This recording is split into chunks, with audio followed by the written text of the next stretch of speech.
Could you say those core values again? Because they were really good. Rise to the challenge. Yeah. Win as a team. Yeah. Find ways to help. Yeah. And have fun.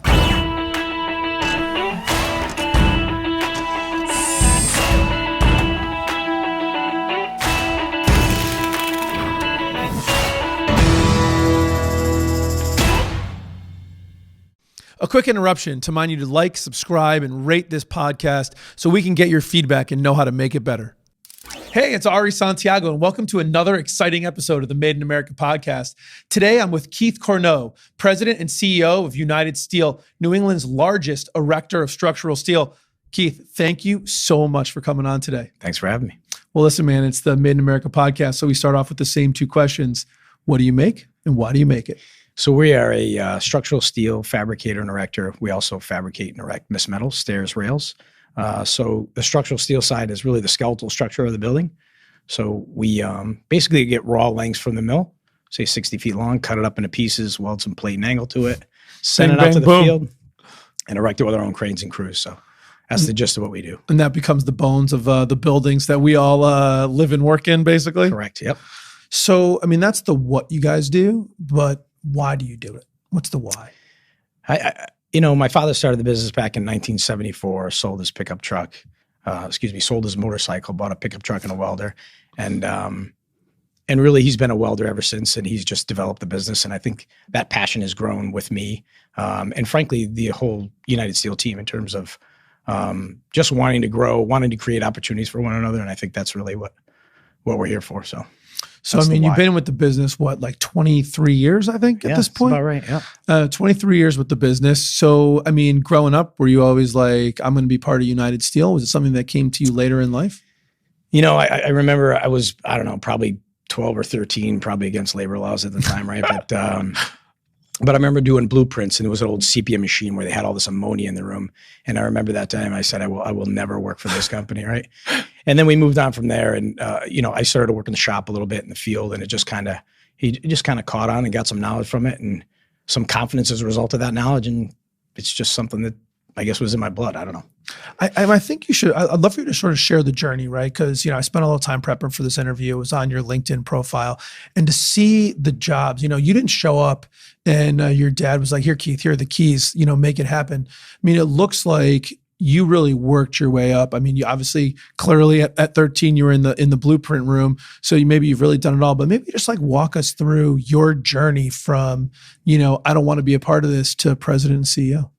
I think, certainly it started in the blueprint room, but, my time in the shop in the field, just being out there with the guys and building those relationships and, having a shared understanding of what was going on at job site and how things worked, certainly helped with my confidence. And, as soon as I moved in the office when I got out of college, that's when we really started to learn things, right? Because now I'm looking at contract drawings that really have no information on them and learning how to build a building out of it, right? So that was a big step for me. And certainly I had a lot of teachers along the way, a lot of great people, great team members that have helped me get to where I am today. And I'm certainly appreciative of that. Yeah, I mean, United Steel is not a small business, right? I mean, several hundred employees, guys are going all over New England. I mean, when you thought about getting involved, what kind of excited you the most about the business? Did you like the construction part of it? Did you like the camaraderie part of it? Like, what was it that really kind of got you? I think it was a combination of both of them. I mean, the camaraderie with the guys and knowing and understanding, the people involved and the people that were working together as a team to create opportunity for one another. But also it's nice to be able to drive down 91 and say, we built that, to have a product at the end, that you've manufactured or installed, to be able to say that, that we did that. So that there's some satisfaction to that. Dude, that has got to be pretty cool, right? Because it's not just, I guess 91 does run through all of New England, right? But it's up 91, it's on 95, it's on Route 90, it's Hartford, it's Boston, it's, Stanford, it's up in New Hampshire. That is pretty cool. Any particular job that sort of stands out for you? Oh, man. I don't know why, but maybe because it's, we did a project at Pratt & Whitney. They built a brand new engineering building. It's like 3,000 tons, something like that.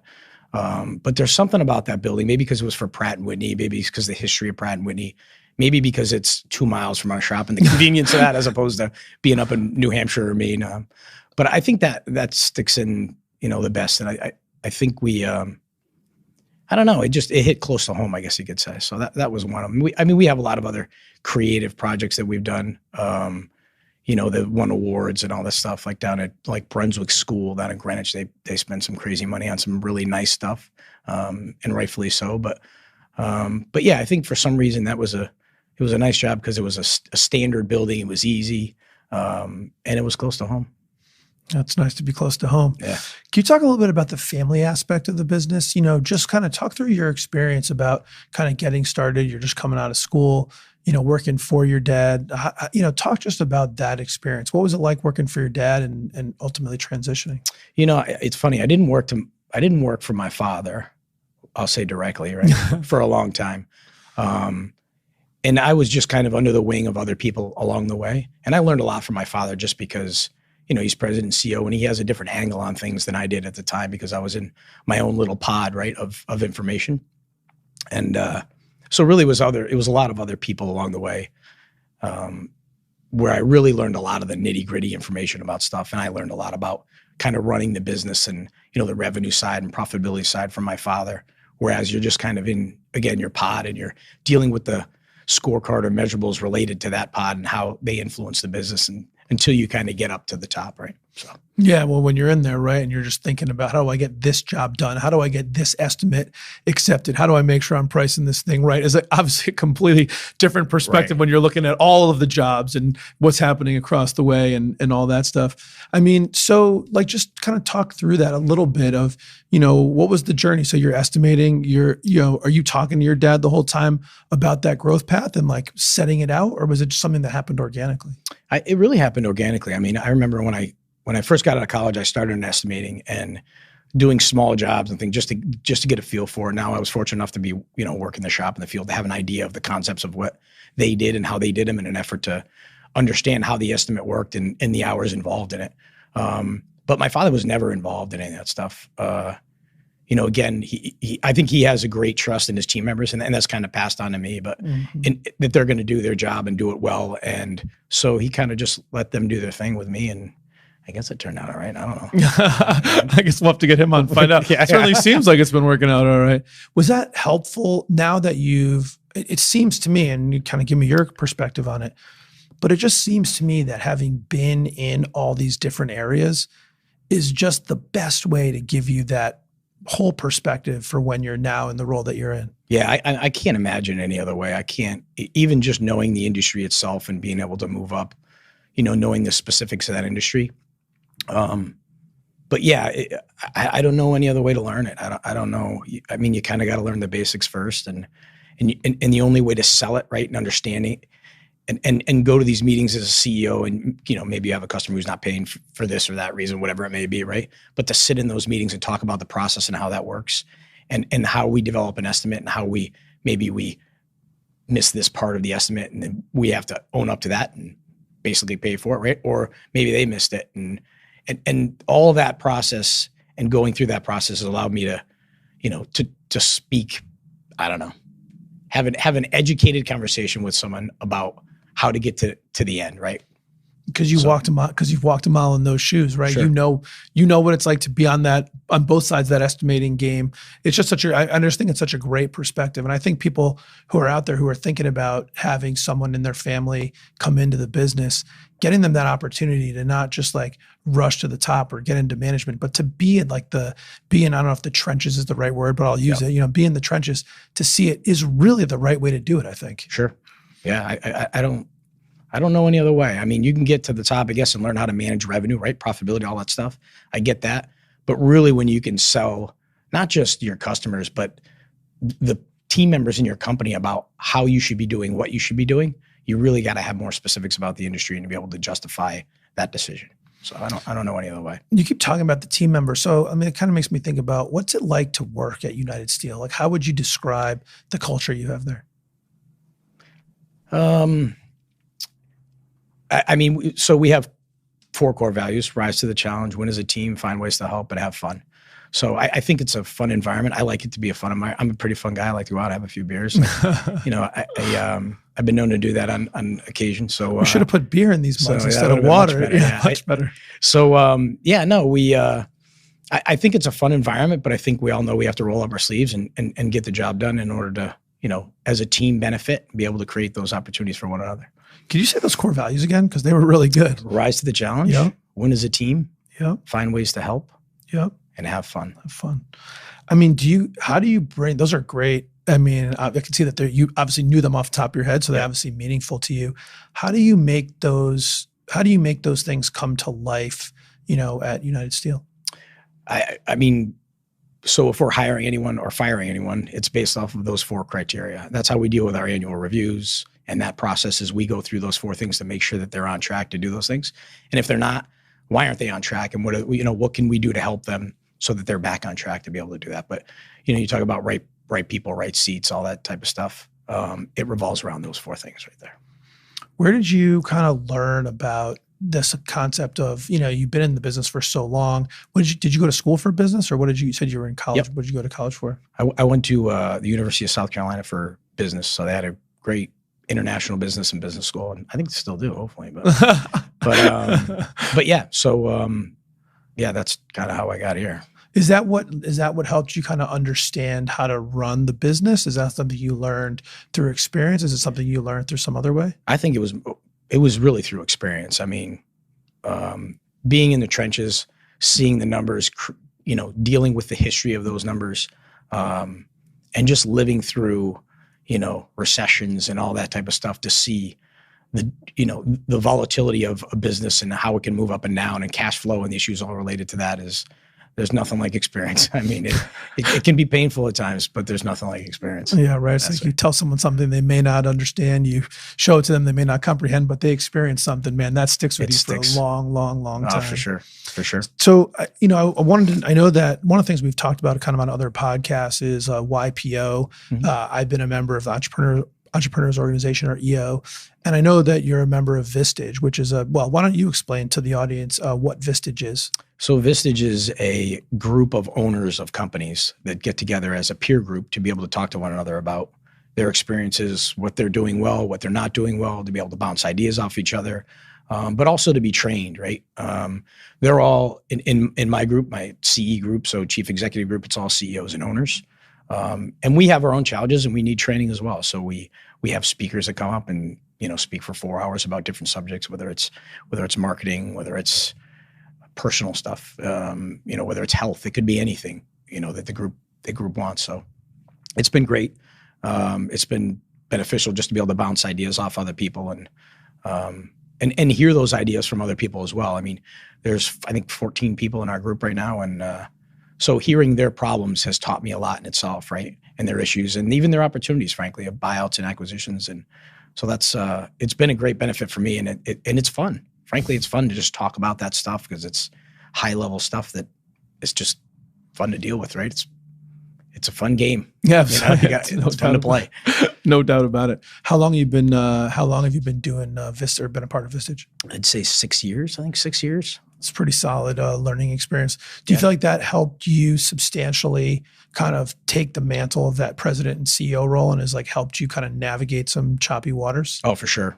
Yeah. I mean, I would strongly recommend a peer group to anybody. I mean, I've taken Vistage, YPO, EO. I'm sure they're all great tools. It's just nice to be able to, they say what's lonely at the top, right? Mm-hmm. So it's nice to have friends and people that understand the position you're in and are going through the same issues. And yeah, it's been a great experience for me. It's funny, I don't know if you've found this, but my kind of peer group experience has been really interesting because sometimes, there's a saying that I kind of become fond of, which is it's hard to read the label from inside the bottle.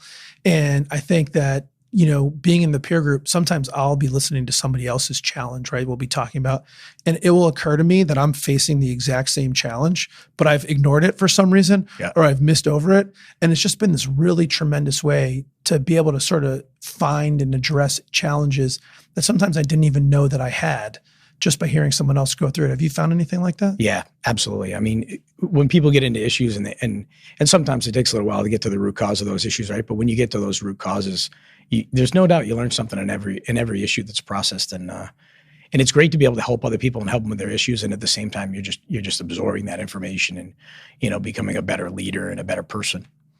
Dude, there's just no doubt about it. So I want to kind of like talk about a couple other items sort of surrounding, United Steel. I mean, for the first thing, how has the pandemic impacted you guys? I know that, obviously construction, there's been issues back and forth. I'm just curious, how has it impacted, your guys' ability to operate the business? Well, I mean, obviously when March came and everything got shut down, to an extent, we were fortunate to be essential employees, right? There's some risk involved in that sort of thing, but we were fortunate enough to do that. We had some jobs that were canceled right away just because, frankly, people didn't want to spend money because they didn't know where the world was going to be, right? New York City seems to be emptying out. Fortunately for some of us around here, real estate's going up because the people are just funneling out of New York. But a lot of jobs got canceled because people didn't want to spend money. They're holding on their cash. I don't blame them. I understand why they're doing that. And it's still happening now. I mean, we had a couple of jobs canceled the last week. So there's nothing you can do. You just kind of fight through it. I mean, but that's been the biggest impact, right? And we've probably dropped 30% from a revenue perspective, right? Fortunately, some of it was subcontracted work. So I think we had 209 people when this thing hit, and we have about 180 now. So we've lost some people on the way, unfortunately, but there's not much a choice. I mean, you lose the revenue. Unfortunately, you got to cut the cost to be able to have your overhead make sense to the revenue that you're at, right? So 100%, man. I mean, no one ever wants to make cuts, right?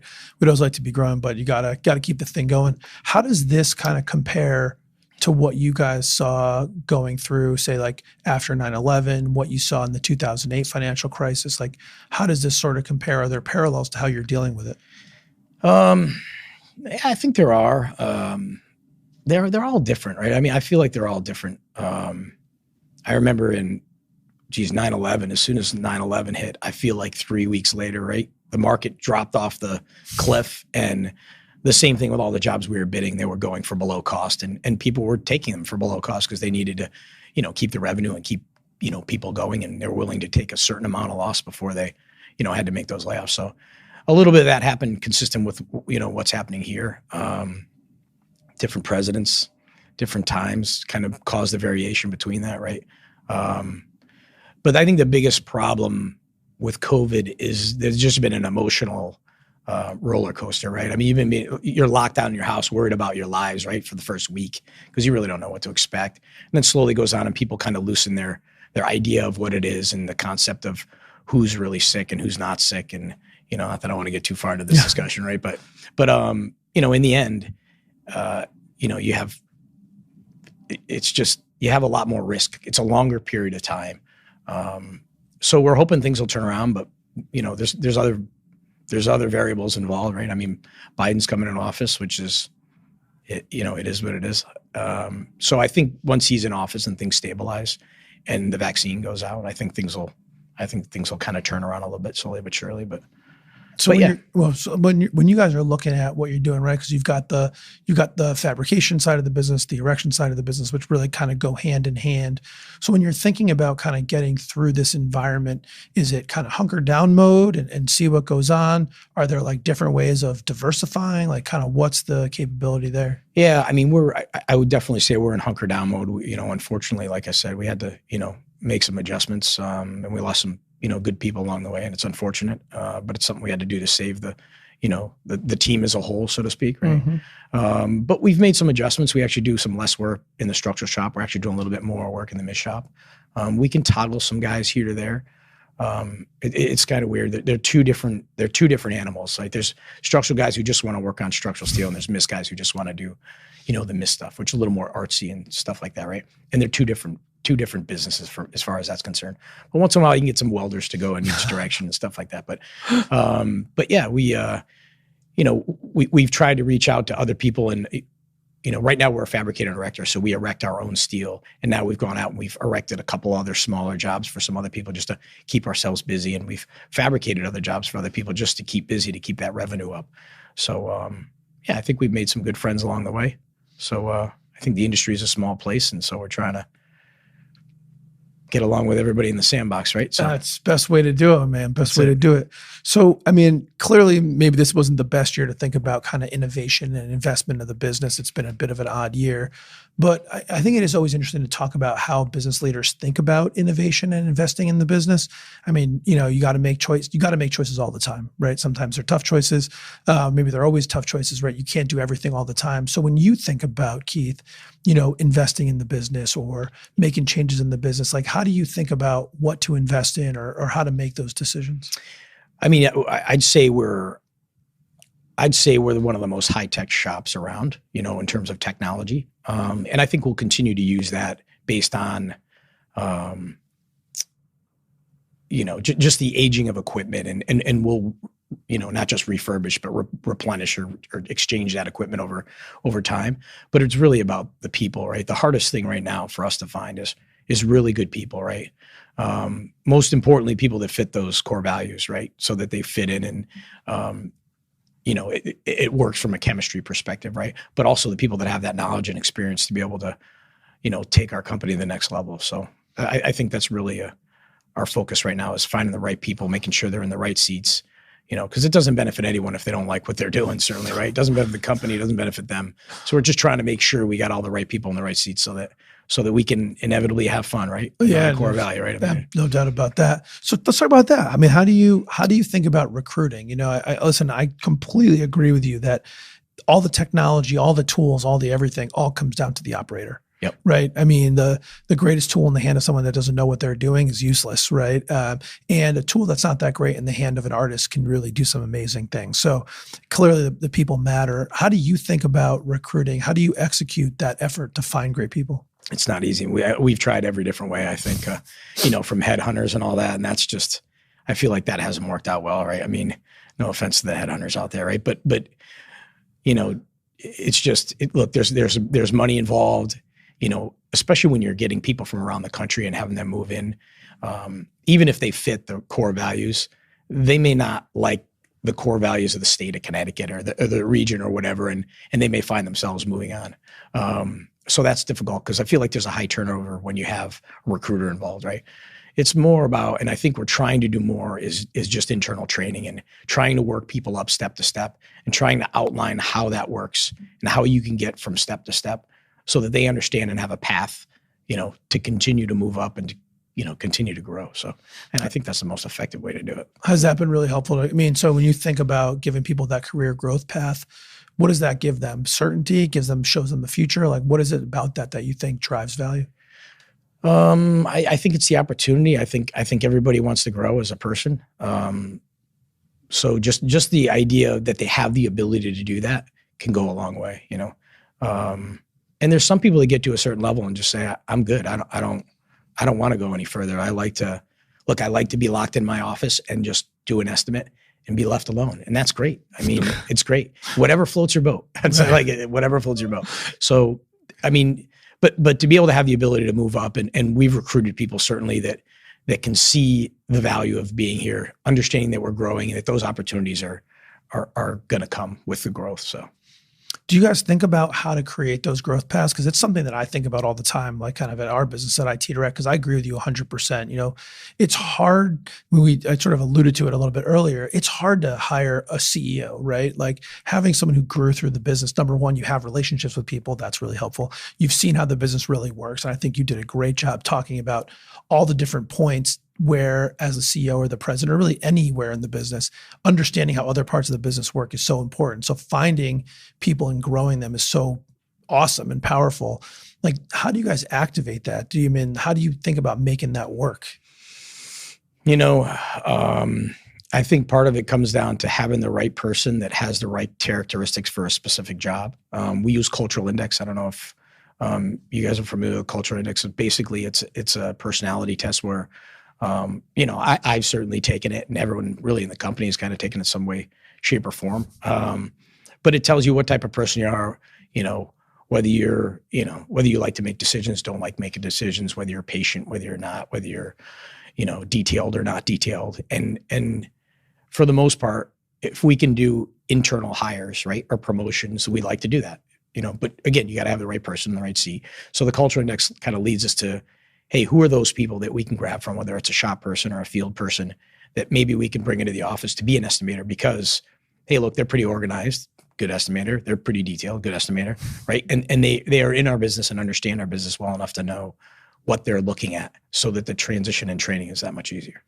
Dude, I think that's really powerful. We have something I think is similar. I haven't looked at Culture Index specifically. I'm going to now, but we use something called DISC profiling, which sort of I think similarly helps us understand what does a person like to do. I think it's important to think of it. It's not a test. It's an assessment to figure out what people like doing. Because I think that, I don't know if hopefully you agree with this, but if someone likes, and you sort of alluded to it before, if you like to be a detailed person, putting you in a job that requires a lot of detail is going to make you happy and get the job done well, usually. Right. So I 100% agree. I mean, I'm not somebody who likes to get in the weeds. I mean, I'll get there, but I just don't like doing it. Stay there, right? So for the most part, there's people that love the weeds. They're going to hang out there all day, right? And get into those detailed conversations, and those will just drive me crazy, right? But I can be patient with it and figure all that out. But in the end, you really want to be where you should be and where you love to be. And again, that goes back to having fun. And yeah, listen, if you want to be in a job where you don't want to hit the snooze, you got to be a job you're doing all the time. I'm with you, dude. Sure. I can be very much in the details for very short periods of time, but all day long, that's not going to make it happen. Yeah. So is the people getting in the right seats, is that part of the competitive advantage? I mean, how do you guys sustain your kind of leadership in this industry? For people that don't know a lot about steel fabrication and erection, it seems like a job, industry that would be hard to innovate in, hard to remain a leader in. How do you guys consistently deliver a quality product and stay ahead and lead New England in all this work? I think the key is quality, right? I think our shop, both structurally and MIS, are probably of the highest quality, I would say, around. And I think that's the start of it, right? But the service and the relationships really is the end side of it. Certainly we have some customers we get along with really well because we have the same values and share the same thing. But as long as we're in situations that are logical situations, right? I'm a very logical person, and we can talk logically about something, then, we can certainly provide a service and be able to help our customer out, right? I mean, there's some things we would need from them. I mean, we need information. We need, to some extent, we need time. We need timely information. And if we get timely information, we can put out a product. And really the hardest part of our job is detailing. So we get into a shop drawing process where we draw every beam. So exactly where every plate is and angle is and all that, right? And in order for us to be able to do that, we need information like, okay, maybe there's a mechanical duct going through a beam, right? Mm-hmm. We need to know exactly where on that beam it's going through, so we know where to put that hole, right? So if we don't know where to put that hole, then I can't make that beam. And that beam ties into 20 other beams that I can't make either because I don't know where the hole goes in that beam, right? So that can screw us up. But once we have all that information, fabrication, erection, it's a walk in the park. It's all about information and time. Got to get all that detail up front. So is it who is the customer? Is it construction? Is it construction company? So you got customers that are just doing project after project after project? Yep. Construction managers, general contractors, sometimes owners build their own buildings and all that. So there is owner. I was actually going to ask you about that. There's a lot of owner-run projects, or mostly through GCs and. It's very few. It's very few. A lot of those guys are old school, and we kind of love that because they understand what we need and how we need it because they've lived it for such a long time. Because it's kind of fizzled out, I think, over the years that owners doing that. We probably have 2 or 3 owner companies, and that's about it. Out of probably hundreds of clients that we worked with over the last 20 years. So do you think the focus on culture and the focus on people and giving them that career path, is that what's kind of the secret sauce for United Steel that makes you guys different to deliver a better outcome for your customers? Yeah, I think so. And I think I think having a family-owned business, I think that's another element of it, because as we get larger, there's always even internal complaints, right? Like, oh, we're going to be more corporate and away from the family. And we try to avoid that stuff, right? As best we can. Once you start to get in these numbers like 200 and 250 and you have an outing, it's kind of hard to, although there's tons of family, let's say 4 people in each family go to these events, you got 1,000 people here. It doesn't really feel like a family event, So we try to do our best to break those down into pieces. And, we have different teams. I mean, we use Eos. So, we have different teams in terms of leadership, operations, detailing, and all those teams we try to have, like a quarterly, fun event so they can go out and do more things with those teams to try to make it a little more family. And at least if we're going to have that many people in the company, that we can break it into smaller chunks to be able to try to make it feel more like a family business. So it's a challenge. Yeah, it is a challenge. And actually, I want to talk a lot about that, because I think there's a lot of people in the audience that could kind of resonate with, there's two things, right? A lot of us that have family businesses or small, closely held businesses where it feels like a family. In your case, there is a lot of family. But we also want to grow. And I think it's sort of a double pressure, right? Because you talked about creating this career path for people. Well, if the company isn't growing, then those paths are hard to grow.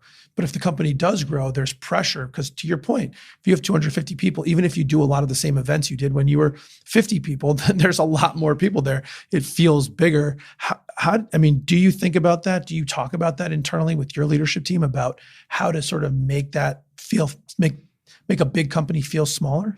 Yeah, starting with the growth, I think you got to grow, right? Otherwise you don't grow opportunities, and people don't have those pathways. And if you have a company that's, sustained the same revenue or is dropping off on revenue, and people are sitting within that company looking around, they're saying to themselves, where am I going from here, right? And at least if you're growing, you see other people within the company making moves and moving up.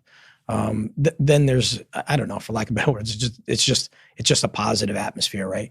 As opposed to feeling stuck somewhere. So I think that's a critical part about why we always need to be growing and just getting better. It's only two gears in my view, man. You're either growing or dying. Yeah. You're dying slowly or you're dying quickly, but it's definitely. Yep. So, when you guys talk about that, and you talked about EOS, maybe that's part of it. Like, how do you keep that? How do you break it up to get that small feel at a big company? Like, how do you keep that family feel? It's hard. It's hard. We've tried a lot of different things. And one is, the different groups. I think the office does a pretty good job of being able to do that. So we have 40 people in the office, and once in a while we'll go grab a beer, pre-COVID era, right? But you go grab a beer and you're around each other to be able to do that. It gets a little harder in the shop, but even really hard in the field, because those guys are on individual jobs. So, and I need to do a better job of going out to those job sites, because it's really difficult to do, but we try to do those types of things and get out. And actually we had a guy retire who's with us for 25 years. Friday. So we had Bears Barbecue come down, and they individually wrapped, 6 foot social distancing, all that good stuff. Right. So we, it was great. I think it's a great thing for morale. It's great for people to be recognized. It's great, even at seeing some of the other people who are getting close to retirement, to be able to see that and appreciate that just from a different perspective is nice. But it's just a positive thing that, we try to do as much of those things as we can, Like in the middle of the summer, we have the ice cream truck come. There's just things that you got to do but still, when you have 200 people and they're scattered all over, it's so hard so we try to do whatever we can. Mix it up a little bit. No, those things are so important. I think people feel like those things are just like the nice to haves, the ice cream trucks, the Bears Barbecue, the celebrating people going into retirement. I don't view them as nice to haves. I view those as just critical to have. If you want to have a business that has a culture, you got to do things like that to give people an opportunity to get together, or it doesn't have that small family feel. And I think that is a great thing that has actual business value. Yep. I know we, I agree. It's so hard to reach out to so many people in so many areas, and I'm certainly open to ideas, and maybe this is a good issue for my Vistage group, right? There you go. Yeah, there you go. So, giving you value there. But Can you talk a little bit about your EOS journey? A couple of people on the podcast have mentioned EOS. And so because just really quickly for people who didn't hear it in previous episodes, what is EOS? And then just talk a little bit about your EOS journey. So EOS is the Entrepreneurial Operating System, which is based off the book Traction by Geno Wickman. And it basically gives you an idea of how to run a business at least from us, what we've gotten the most from the accountability side of it.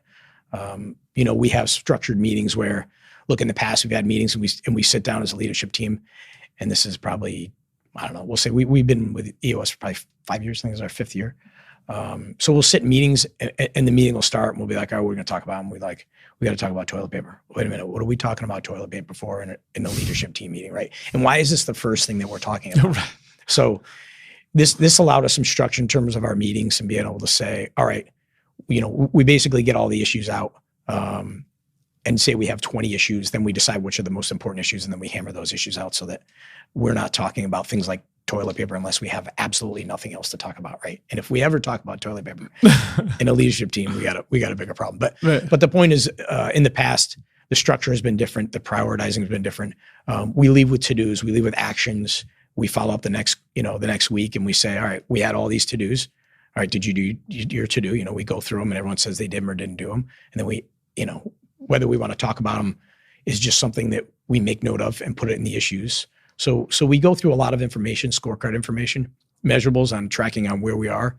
And then when we get to the issue side of it, that's when we start to really have conversations about what those issues are and, which ones are the higher priority. So, I mean, would you sort of taking a big step back and looking at it from a high level, the advantage of EOS is helps you use time better?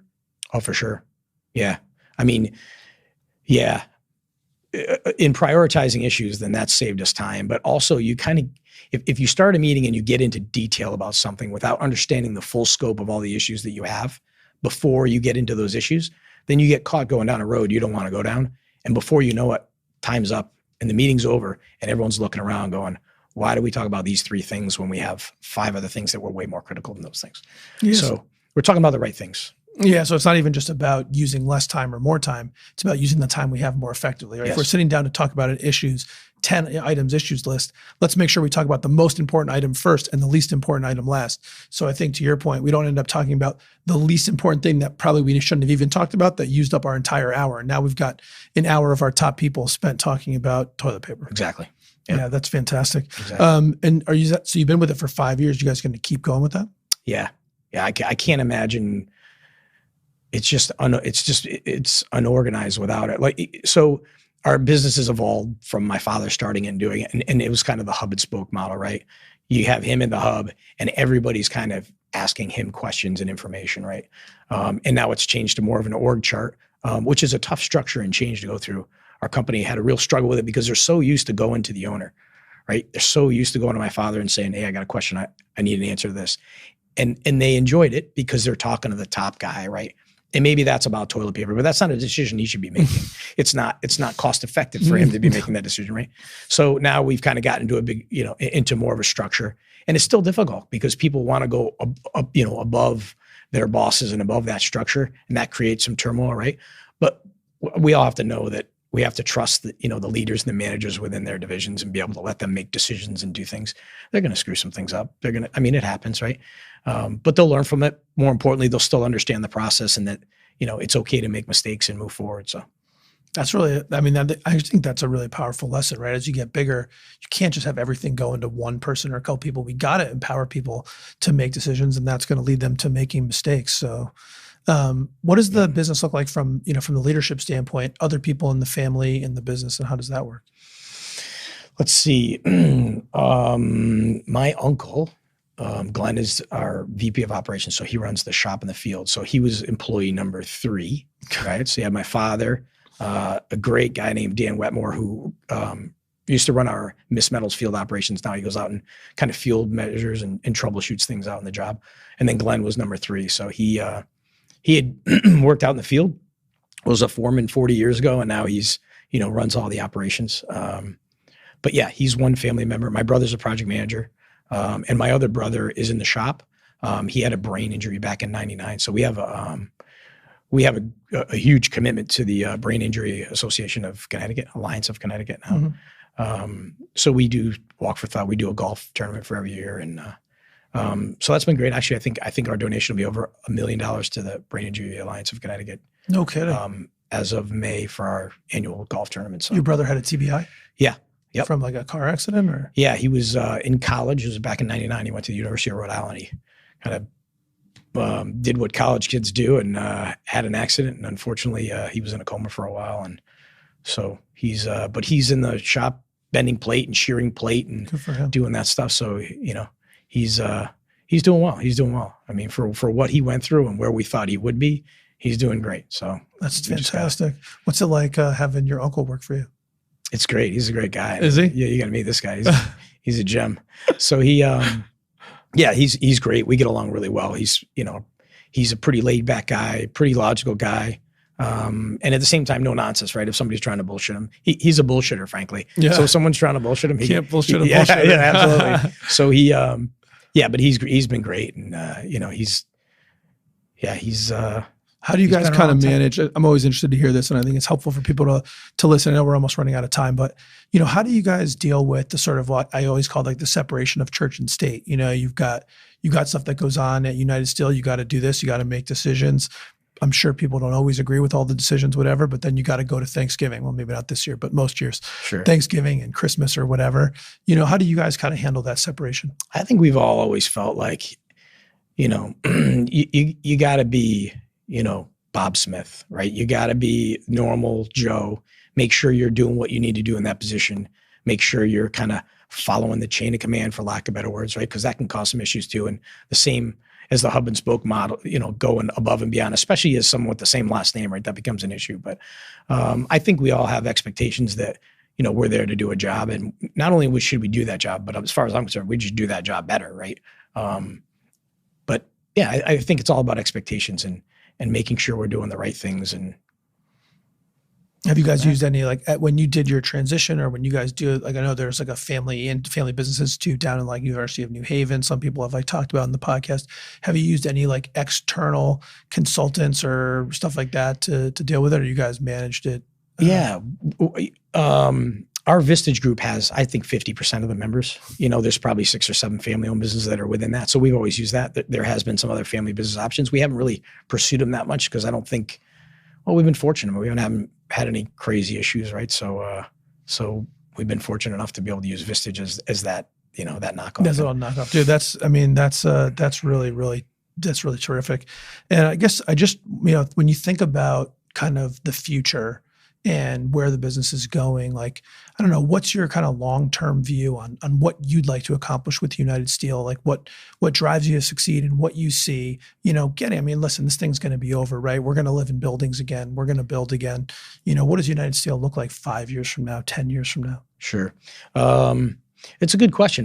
Certainly COVID has put a damper on all that stuff, right? So, and we had some pretty lofty goals that we've had to make some adjustments on. I think first and foremost, one thing we learned is that obviously you have to be profitable, and we want to maintain a profitability. And if we're going to have growth, then it should be within that range of profitability, right? I think in years past, a while back, we've been more focused on growth itself than having the profitability side follow, right? And all that did was create more risk, right? If you go from 2 years ago we were doing 100 million a year, and this year we did 75 million. We're really predicting 50 million based on the effects of COVID, right? The first part of this year we're strong. The second part we're really bad because, the work starts to dry up and your backlog gets chewed through. So, but yeah, I think in the past, you're making a certain percentage, right? And then you grow to twice as much and your percentage like is half as much, right? So you're making the same exact amount of money, but doing twice as much work. Why are you creating the risk and doing that? It's not good for anyone. So we're trying to do a better job of having measurables, understanding where our efficiencies are, so that if we grow, it's going to be a slow growth, so that we can maintain those efficiencies and make sure we're maintaining our profitability in the industry. So, and kind of keeping up with those 4 core values, right? Rise to the occasion, win as a team. The third one was, and then I remember find ways to help. Find ways to help. Yeah, dude, that's awesome. I really, really liked it. Keith, it's been awesome. I'm going to flip to a rapid fire round of questions, man. You ready? Shoot. All right, here we go. Red Sox or Yankees? Red Sox. Yeah, that's what I'm talking about. Starbucks or Dunkin'? Dunkin'. Outside of COVID, when you take time off, you staycation or exotic destination kind of guy? Exotic destination. Oh, where's the last exotic place you went? We go to Turks and Caicos every year with my family, and although it's kind of it borderline becomes staycation when you do the same vacation for 5 years in a row, right? But we love it. The kids love it. It's. I don't think you can call Turks and Caicos staycation. I don't care how many times you go there. I think that's going exotic all day. My wife had a milestone birthday this year. I was supposed to take her to Turks and Caicos, so I got a rain check on that one. iPhone or Android? iPhone. Sports car or SUV? SUV. Do you have a favorite business book? I'd have to say Traction, right? Anyone that's, it just keeps you organized, right? And I've read a lot of business books, and there's certain ways, a lot of them have to do with how you manage people and how things go, which is great. But just being organized, feeling organized, even more importantly, it's gone a long way for us, and especially in the transition between my father and myself through the business. That's been a great thing. So I would recommend Traction in a second. I love it. If you could do anything in the entire world, Keith, and it had to be something different than you're doing right now, what would you do? Ooh, that's a good question. This is rapid fire. Well, you're supposed to just come out with What I whatever that do? gut says. You I got have no something. idea. I see it. You got something in there. There's nothing in here. No. There's nothing in here. I have no idea. Honestly, this is what I've done my whole life. I should know the answer to that question because it's kind of scary that I don't know the answer to that question. Well, there you go. Now you're gonna have to get back to me. know. You Yeah, have to I will. think about it I and will. get back to I me. will. All right, we'll put it in the podcast notes. Perfect. What's something, Keith, that you learned early in your career, early in your life, that you really think helped springboard you to all the success that you've had? I think I think I grew up playing hockey, ice hockey. So I think just in my years of playing ice hockey and dealing with, teams and people, and I think you learn a lot about leadership and about how to treat people and how people will treat you. Probably especially in the sport of hockey, right? That I think that was invaluable, right? In terms of relationships and being empathetic and understanding and just understanding what people's wants and needs are. I think that went a long way at a very young age for me. And I think that kind of stuck with me throughout. So Yeah, man, no doubt about it. Dude, sports can be great. You harness correctly, no doubt. What's something, Keith, you learned later in your career or later in your life that if you could go back and tell young Keith, and if he'd listen to you, you think it'd be really, really helpful? I just try to be as organized as you can. And I think I'm organized. I think I'm a much more organized person now than I was in the past. And some of that I certainly owe to Traction and EOS. But I think the more organized you are, the more you can prioritize what the important things are, the more you're going to get done, the better you're going to feel, frankly, because when you get something done that's a high priority, certainly it's more effective than dealing with toilet paper, right? But I think it's just been more rewarding to be able to prioritize and work on the high priority things and keep people going and give people answers and direction, frankly. Some people just, there's people that want direction and there's people that don't want direction, right? And I have complete respect for both of them, right? I don't really want that much direction, right? And there's people that need to have it, right? They need to know that I need to go this, and this. Otherwise they can't get past step one because they don't want to do anything wrong. And so I don't know. It's just Prioritization, time management. That's it. And it's funny, I think about that all the time, that no matter who we are, no matter where we've come from, no matter what we know, no matter how big or small our business is, we all have the same number of minutes and the same number of hours in a day. And if we can figure out how to use those minutes and those hours to the most effect, we can really make a huge impact. So sure. I think that's really smart. Agreed. Dude, Keith, it's been awesome having you on. Thank you so much for coming on and sharing your views and your background. It's been great. I appreciate having me. Made in America with Ari Santiago is brought to you by IT Direct. As always, thank you so much for tuning in and spending some time with me today. My goal is to help build a community where we can learn and grow together. Your input, feedback, and engagement is critical to making that happen. Please do comment, like, and subscribe so more and more people can hear what we're doing and join our community of growth and success. Thanks so much for tuning in. Talk to you again soon.